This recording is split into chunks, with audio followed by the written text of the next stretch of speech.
দুইটা মুরগি পোড়ায় দাও, ক্ষুধা লাগছে। হ খাইয়া দাইয়া বাপের মতো দামরা হোক। দাদি বিয়া করুন।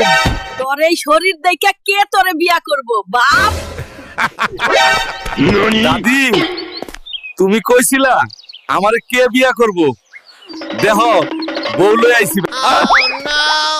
হালকা দুধ খাইয়ালো। দাদি বালতি ভইরা লইয়া হ, এইটুকু তো হইব না। হালকা তুই আমাদের তোর বুয়াতে দাওয়াত করলি খাবার জন্য, কিন্তু তুই তো আমাদের দিয়া অনেক কাজ করাছিস। বোকার দল, যত কাজ করবি তত ক্ষুধা লাগবে, বেশি খেতে পারবি। কালকেই তুই বাপের বাড়ি চলে যাবি? তোর কত বড় সাহস, তুই আমারে মশারি টানাইতে কস? ভাবছিলাম পলাদা ফর্সা হইব, হইল না। মা, হালকা আমাকে দুইটা মুরগি পোড়ায় দাও, ক্ষুধা লাগছে। হ খাইয়া দাইয়া বাপের মতো দামরা হোক। বাবা, সারা জীবন তুমি অনেক খাইছো, এবার আমারে খাইতে দাও। হ ঠিক কইছস বাপ।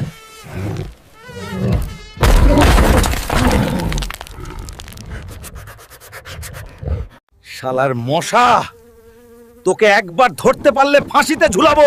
তুই আমাকে চিনিস?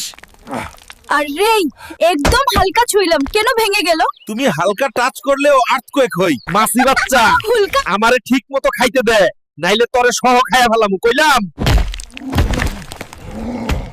বাবারে এই তো পুরো ট্রাকের ওয়েট। রিকশা ভাই টেনশন লিয়ান না, আমি পুশ দিয়া যাব। আর আমি বেল বাজামু, ট্রিং ট্রিং। ওই ক্যামেরা আমার দিকে রাখো, আমি এখন হেরো। আরে এই টাইটানিক আমার ওজনেই ডুববো।